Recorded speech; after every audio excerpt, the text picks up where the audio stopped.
حتى أهل البدع والأهواء، أهل البدع العقائدية وأهل البدع السياسية، نقول بيننا وبينكم السلف، بيننا وبينكم الكتب، كان فيقول البدع بيننا وبينكم. Bismillahirrahmanirrahim. Alhamdulillahi hamdan katsiran thayyiban mubarakan fih kama yuhibbu rabbuna wa yardah. Asyhadu an la ilaha illallah wahdahu la syarika lah wa asyhadu anna Muhammadan abduhu wa rasuluh sallallahu alaihi wa ala alihi wa ashabihi wa man tabi'ahum bi ihsanin ila yaumiddin. Amma ba'd. Ikhwanil kiram rahimani wa rahimakumullah. Pertemuan kemarin kita membaca muqaddimatul muallif, yaitu Imam As-Sa'di rahimahullahu ta'ala, dan sedikit kita ambil dari bait yang pertama, yaitu perkataan beliau alhamdulillahil aliyyil arfaqi. Pada alhamdu, apa pengertian alhamdu itu? Indak ya Syabib, alhamdu itu apa? Naam, dzikru mahasinil mahmud ma'a hubbihi wa ta'zimih, atau dzikru sifatil mahmud hampir sama. Nah, ini yang disebutkan oleh Syekhul Islam Ibnu Taimiyah, demikian pula Ibnul Qayyim, bahwasanya yang namanya alhamdu adalah menyebut kebaikan-kebaikan yang dipuji, diiringi rasa cinta dan pengagungan. Kalau sekedar menyebut kebaikan tanpa ada rasa cinta dan pengagungan, namanya apa? Hendak ya Yusuf? Al-madah, hanya sekedar memuji tok. Al-madhu. Nah, dan dalam bahasa kita tidak terbedakan, semuanya memuji. Sedangkan dalam bahasa Arab, nah, yang diarahkan kepada Allah berupa pujian itu adalah alhamdu. Kita memuji Allah dengan semua sifat-sifat kesempurnaannya, diiringi kecintaan kita kepada Allah dan pengagungan terhadapnya. Nah, lillahi Allah, maksudnya apa? Makna dari Allah itu apa, Akmal? Kamu sering sekali menyebut Allah, Allah dalam doa juga, ya Allah, Allahumma. Ketika sholat Allahu Akbar, Allah itu maknanya apa?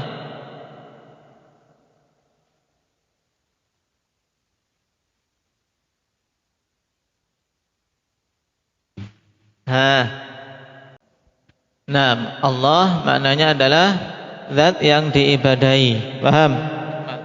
Nah, yang kita ibadahi.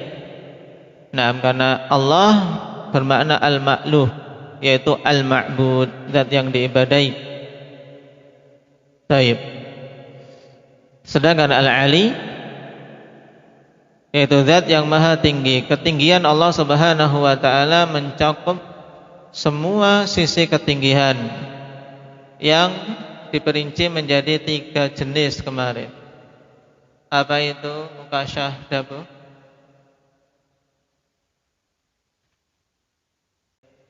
Nah, mencakup 3 jenis ulu, ikhwan, yaitu yang pertama ulu zat, ketinggian zatnya Allah. Maksudnya adalah zat Allah itu maha tinggi, tidak ada sesuatu pun yang di atas Allah. Dan inilah yang diselisih oleh ahli bidah. Naam. Dan insyaallah ta'ala akan kita bahas dalam Talhis Hamawiyah, pembahasan detail tentang masalah ini. Ulumul dzat.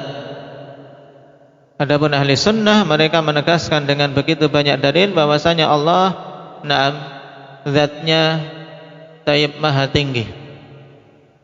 Adapun kedua dan ketiga, kedua adalah ulul qadar, ketinggian sifat. Maksudnya apa? Tinggi dari sifat-sifat Allah. Karena sifat-sifat Allah semuanya sifat ketinggian, tidak ada sifat kerendahan. Semuanya sifat sempurna, sifat utama. Ini maksud uluwul qadar, yaitu uluwus sifat, sama.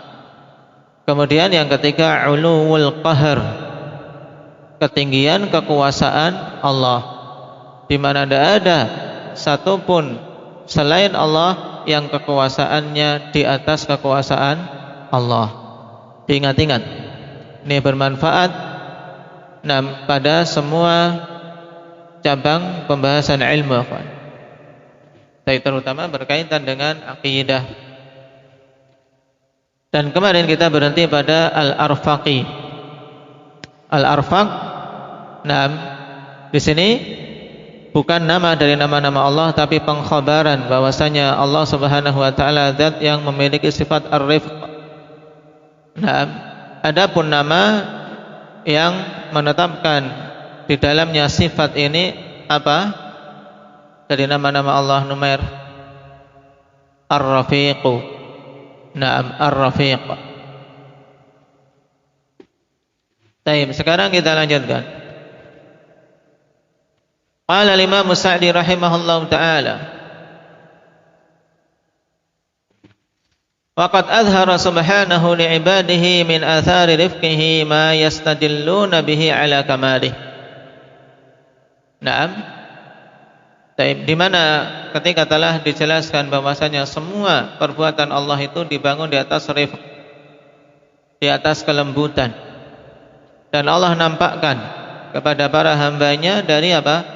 Dari bias-bias kelembutan Allah Subhanahu wa taala tersebut yang para hamba bisa berdalil dengannya tentang kesempurnaan Allah.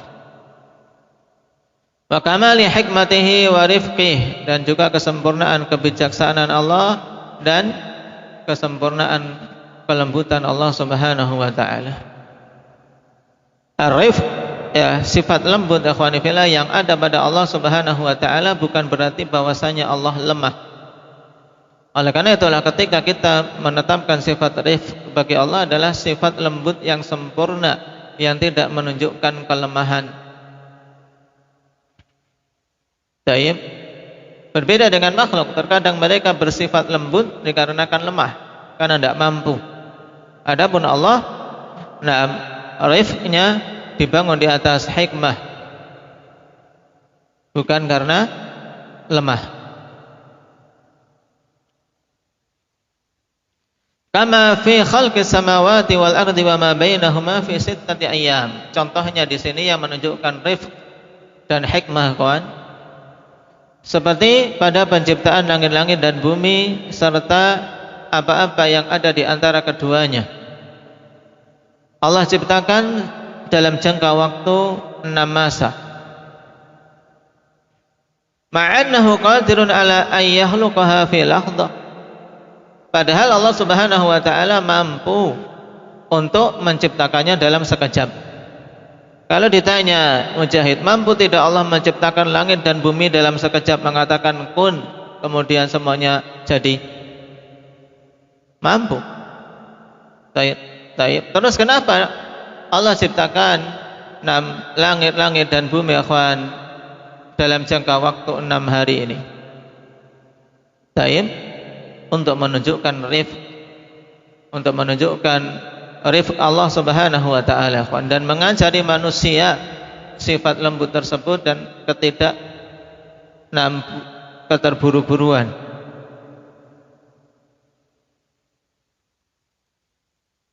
Wakadzalika khalquhul insana wal hayawanati wan nabati. Demikian pula penciptaan Allah Subhanahu wa taala terhadap manusia, hewan-hewan dan tumbuhan. Ala ikhtilafi anwa'i, dengan berbagai macam jenis yang berbeda-beda.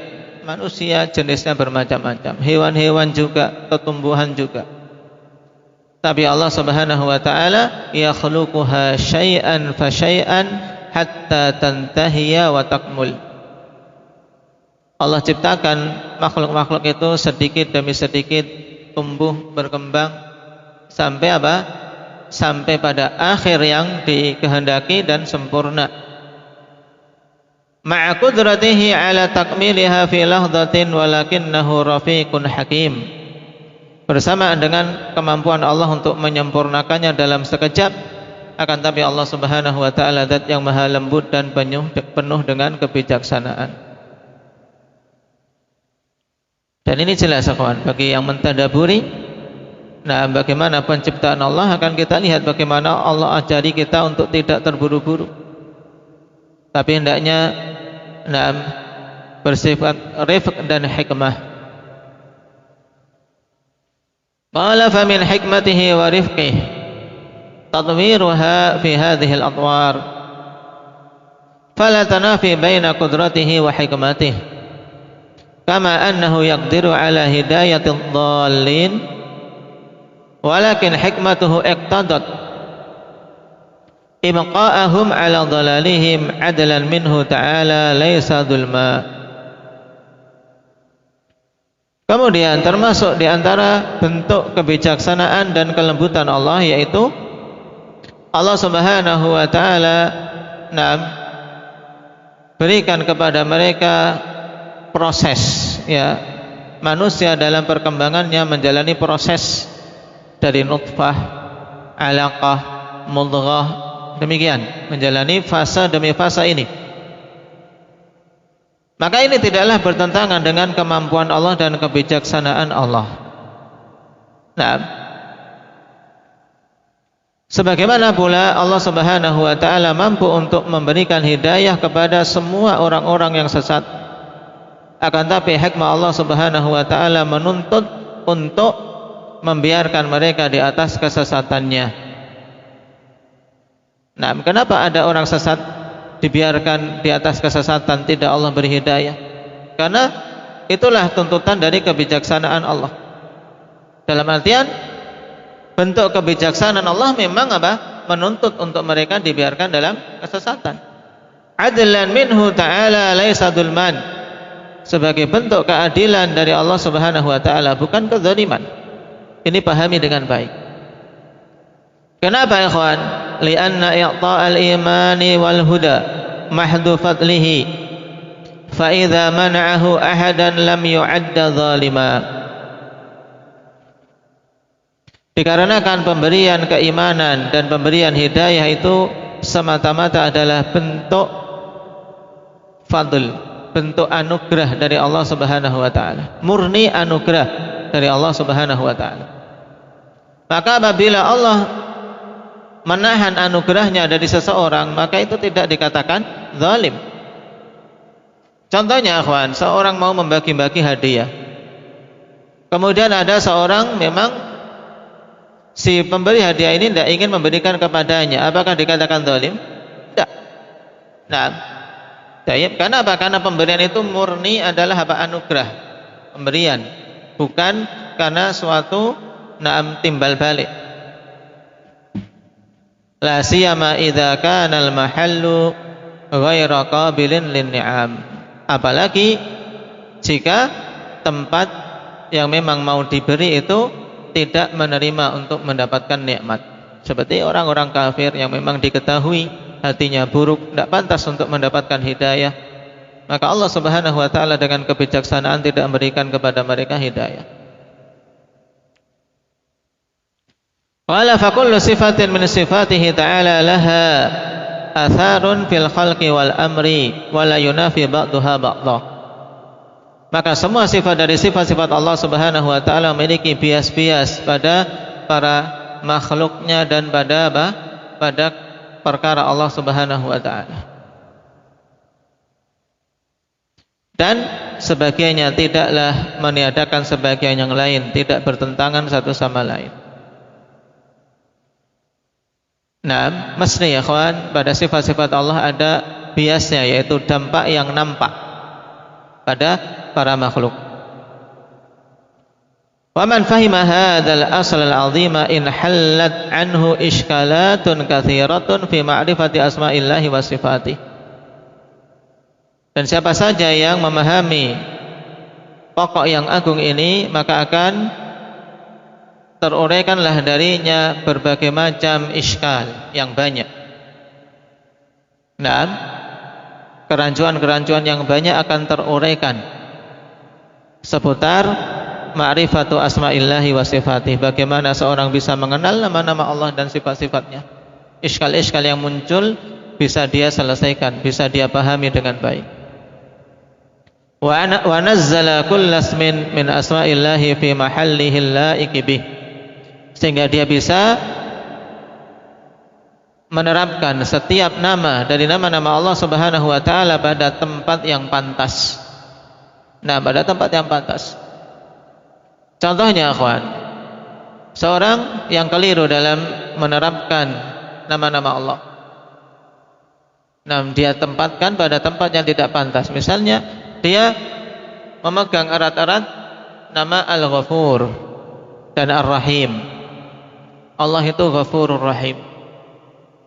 Nah, kemudian dia tetap saja melakukan dosa-dosa, kemaksiatan-kemaksiatan dengan berpegang nama ini.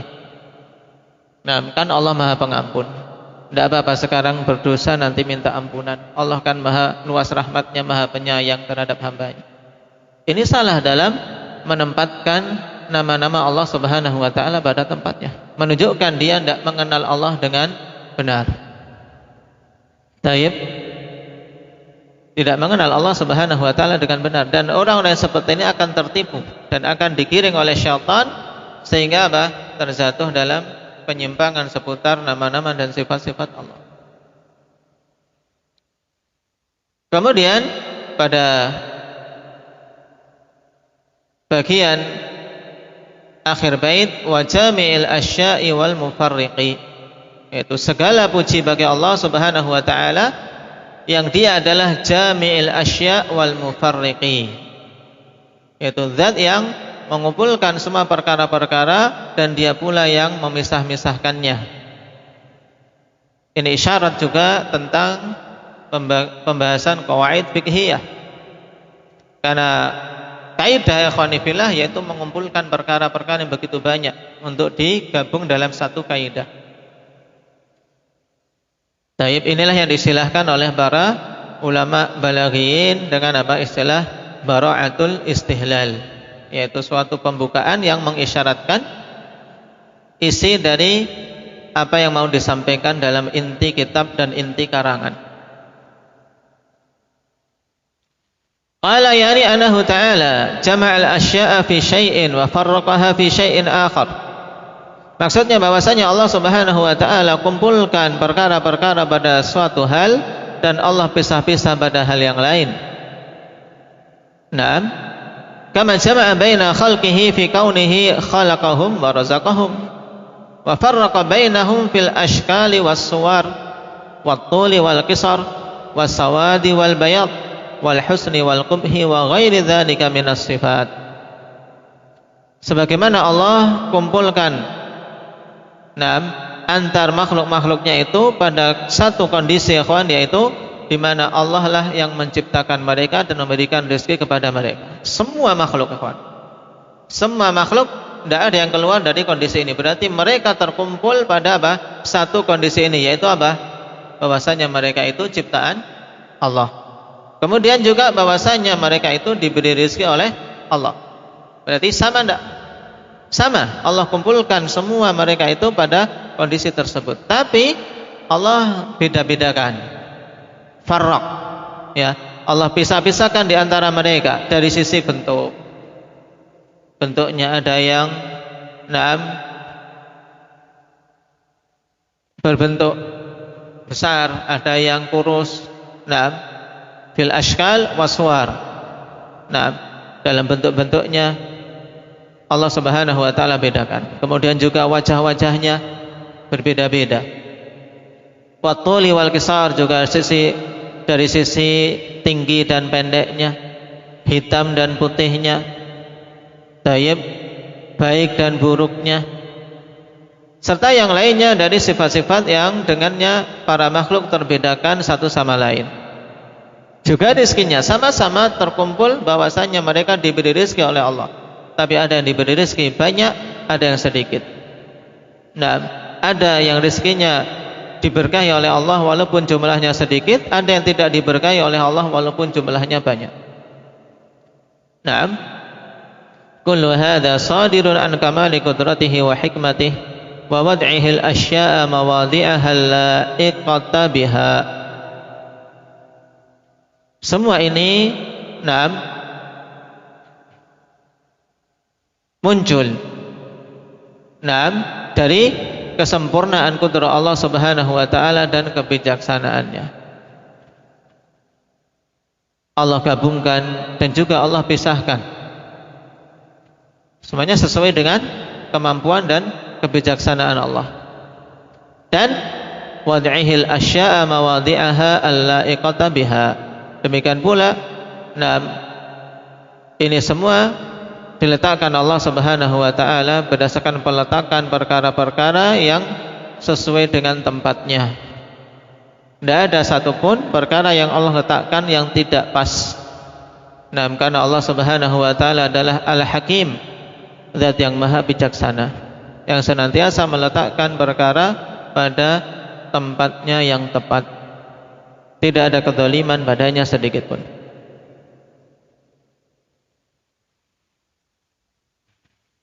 Kita ambil bait yang kedua, dan untuk bait pertama ini akhwani fillah, kalau kita perhatikan kalimat ringkas, kalau mau dijabarkan sebenarnya sangat luas ikhwan, berkaitan dengan kaidah seputar asma wa sifat.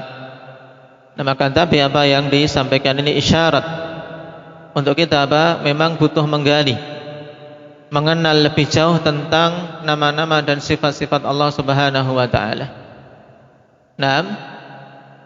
Dan Rasul sallallahu alaihi wasallam telah mendorong kita dalam sabda beliau, "Inna lillahi tis'atan wa tis'ina asman man ahsaha dakhalal jannah." Sesungguhnya bagi Allah ada 99 nama yang siapa saja menghafalnya, mengetahui maknanya, beramal dengan konsekuensinya, maka dia akan masuk ke dalam surga. Maka ini juga dorongan bagi kita semua ikhwan untuk lebih bersemangat lagi dalam mempelajari pembahasan akidah asma wa sifat. Kemudian kata beliau, "Dzin ni'amil wasi'atil ghazirah wal hikamil bahiratil katsirah." Membacanya di sukun akhir. Naam. Dzin ni'amil wasi'atil ghazirah, yaitu zat yang memberikan nikmat-nikmat yang sangat luas dan sangat banyak.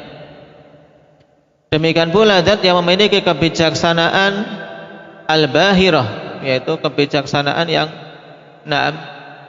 sangat menakjubkan, al-katsirah yang banyak. Qala hadza bayanun li sa'ati fadlihi wa atayahu syamilah li jami'i khalqihi. Ini adalah penjelasan untuk luasnya anugerah Allah Subhanahu wa taala dan pemberiannya yang mencakup semua makhluk.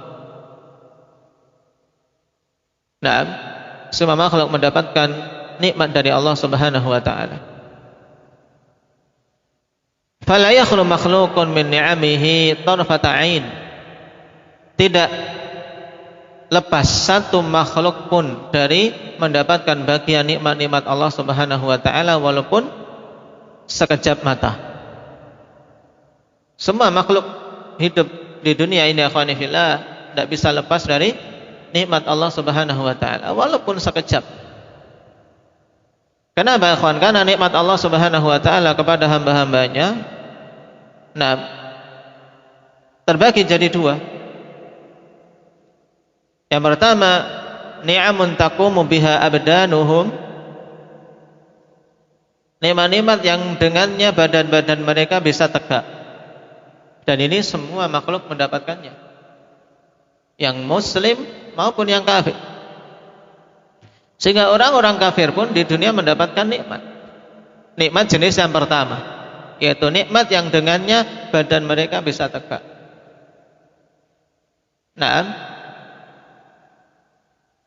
Yang terkadang disifati dengan nikmatun zahirah, Yang kedua, ni'amun taqumu biha adyanuhum, yaitu nikmat-nikmat yang dengannya tegak agama mereka. Inilah nikmatun batinah.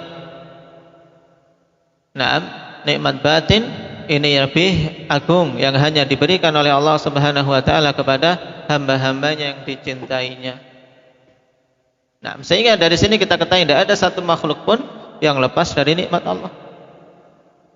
Cuman orang-orang yang beriman mendapatkan dua jenis nikmat ini, yang zahir maupun yang batin, yang berkaitan dengan jasad maupun berkaitan dengan agamanya.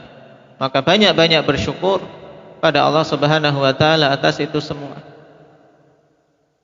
Wala siyamal adami fa innallaha faddalahu wa syarrafah wa sakhkhara lahu ma fis samawati wa ma fil ard wa asbahu alaihi ni'amahu adh-dhahirata wal batinah. Terlebih lagi anak Adam, sesungguhnya Allah telah mengutamakan mereka dan memuliakan mereka, sebagaimana dalam ayat, Naam, walaqad karramna bani Adam, telah kami muliakan bani Adam, mulai dari penciptaan awal, diciptakan fi ahsani taqwim, pada sebagus-bagus penciptaan, kemudian dimuliakan dengan berbagai macam pemuliaan.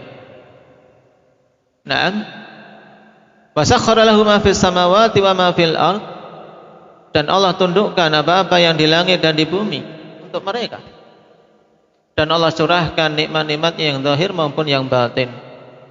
Naam,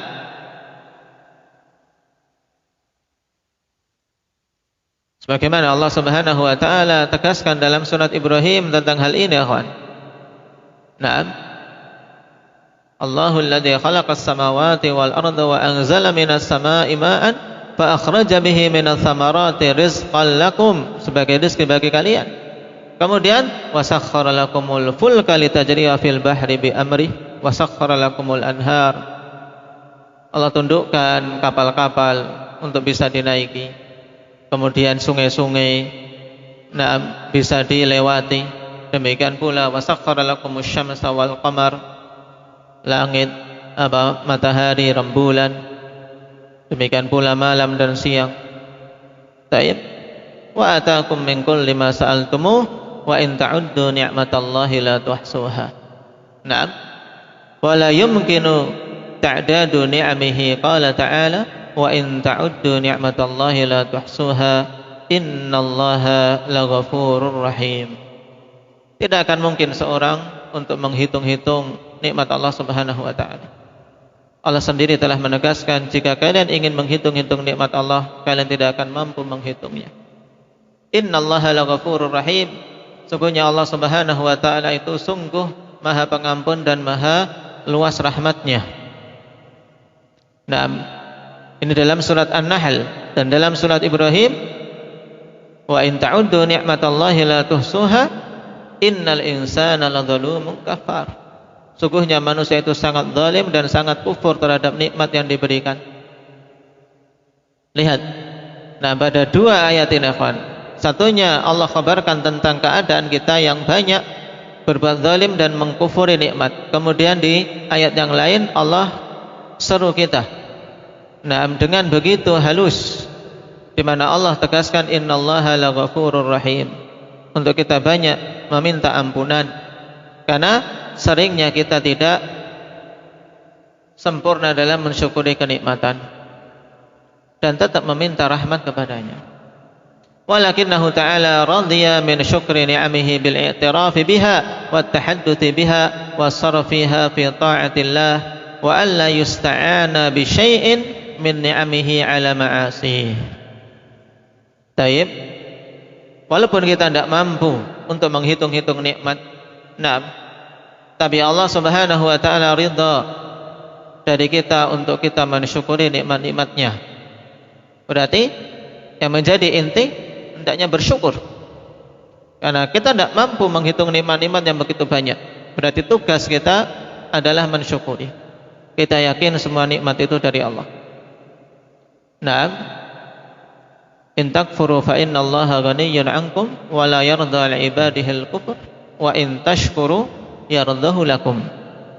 Jika kalian bersyukur, Allah akan ridha pada kalian. Ini dalilnya. walakinnahu ta'ala radhiya min syukri ni'amih.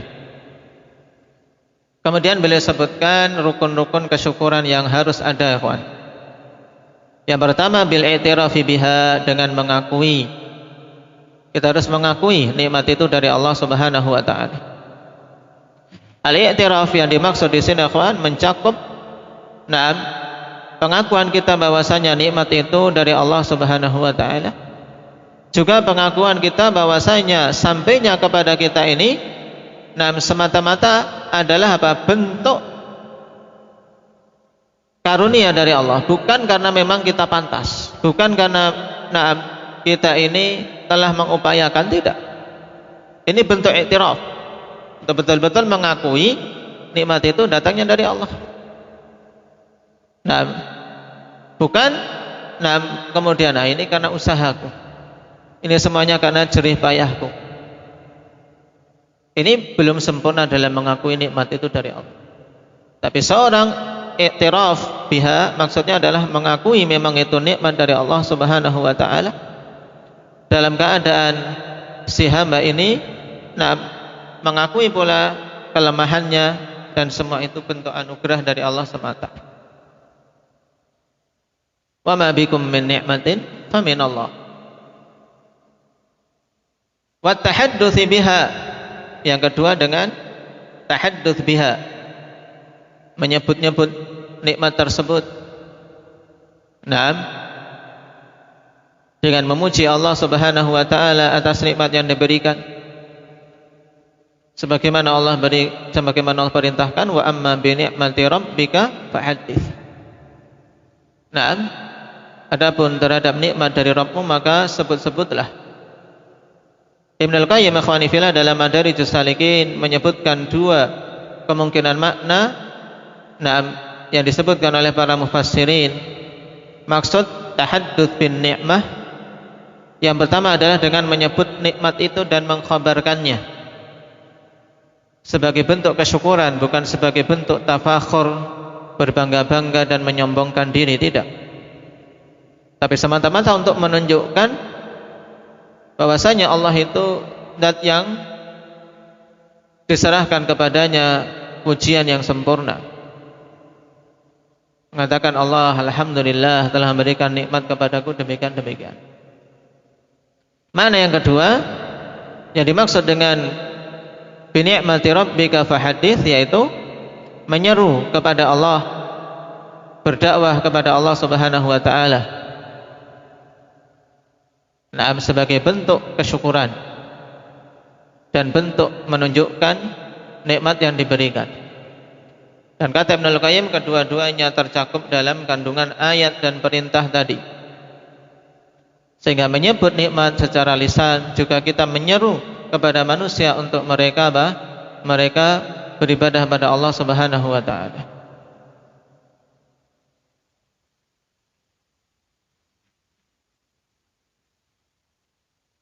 Wasarfiha fi ta'atillah, dan dengan mengarahkan nikmat itu pada jalan ketaatan terhadap Allah Subhanahu wa taala. Wa alla yusta'ana bi syai'in min ni'amihi 'ala ma'asih, dan untuk tidak dijadikan nikmat-nikmat itu sebagai sarana membantu dalam kemaksiatan-kemaksiatan yang dia lakukan. Atau dengan kata lain, tidak membuat atau tidak mengarahkan nikmat-nikmat itu di jalan kemaksiatan. Diingat-ingat ya ikhwani fillah, 4 hal yang disebutkan oleh Imam As-Sa'di rahimahullah ta'ala untuk seorang bisa betul-betul bersyukur, mengakui nikmat Allah, mengakui nikmat itu dari Allah, kemudian membicarakannya dan memuji Allah Subhanahu wa taala dengan lisannya, kemudian mengarahkan nikmat tersebut pada ketaatan dan tidak digunakan nikmat itu di jalan kemaksiatan. Taib. Kemudian wa qauli wal hikamil bahiratil katsirah, yakni anna hikamahu ta'ala katsiratun tabharul uqul. Maksudnya bahwasanya hikmah-hikmah Allah itu sangat banyak yang menjadikan akal-akal itu takjub. Nah, akal-akal itu takjub dalam memikirkan hikmah Allah. Nah, tercengang. Karena begitu agungnya hikmah dan kebijaksanaan Allah. Wa tata'ajjabu minha ghayatal ajab, dan terkagum-kagum pada puncak kekaguman, ya. Puncak kekaguman terhadap kebijaksanaan Allah dan hikmah yang ada. Fa inna jami'a makhluqatihi wa ma'muratihi mustamilatun ala ghayatil hikmah. Karena semua makhluk Allah dan semua yang diperintahkan oleh Allah itu mencakup hikmah yang mencapai puncaknya. Wa man nadhara fi hadzal kauni wa ajaibihi wa samaihi wa ardihi wa syamsihi wa qamarihi wa kawakibihi wa fusulihi wa hayawanihi wa asyarihi wa nabatihi wa jibalihi wa biharihi wa jami'i ma yahtawi alaihi ra'a fihi al-ajaibal azimah. Siapa saja yang memperhatikan, nadhara fi yaitu bermakna tafakkur, memperhatikan, memikirkan, bukan hanya sekedar melihat.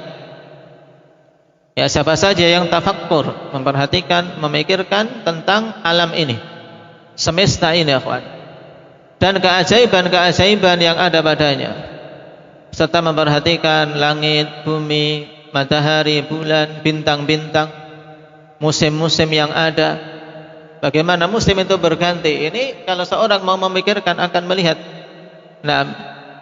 hal yang sangat menakjubkan dari hikmah Allah Subhanahu wa taala. Demikian pula hewan-hewan, pepohonan, tumbuhan, gunung-gunung dan lautan, serta semuanya yang tercakup padanya, yang ada di lautan tersebut ataupun yang lainnya, maka dia akan melihat keajaiban-keajaiban sangat agung, hal-hal yang menakjubkan. Tayyib, yang seharusnya ini semakin menambah keimanan seorang hamba. Wa yakfil insanu atau wa yakfil insana nafsuhu. Naam. Fa innahu idza nadhara ila kulli 'adwin min a'dha'ihi 'alima annahu la yasluhu fi ghairi mahallihi. Dan cukup bagi manusia dirinya sendiri itu. Ya. Dirinya sendiri itu cukup bagi kita untuk kita merasa takjub dengan penciptaan Allah Subhanahu wa taala. Sebagaimana Allah telah katakan, wa fi anfusikum afala tubsirun. Pada diri kalian sendiri itu ada ayat-ayat yang menunjukkan betapa agungnya Allah Subhanahu wa taala. Tidakkah kalian melihat? Karena sesungguhnya kalau seorang manusia melihat pada semua anggota-anggota tubuhnya, kawan, maka dia akan tahu bahwasanya memang anggota tubuh itu tidaklah pantas ditempatkan kecuali di situ.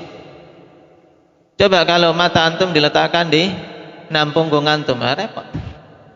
Hidungnya mau diubah di batuk, di kening, tidak jadi, tidak pas.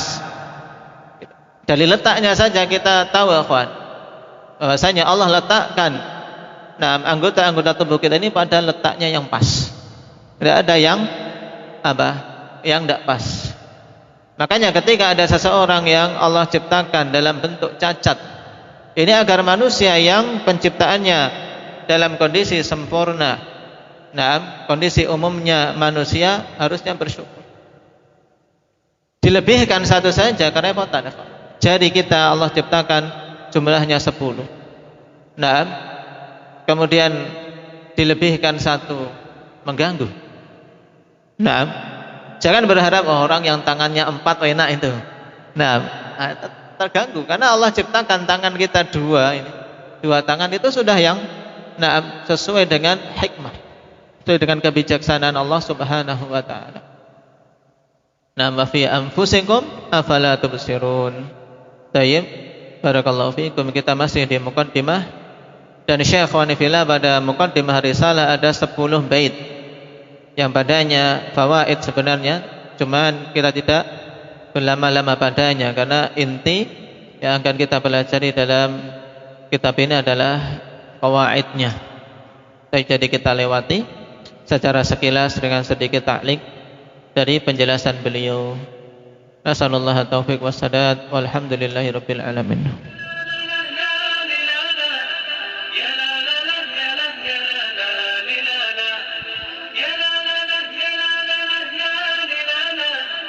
يا لا يا لا يا لا يا لا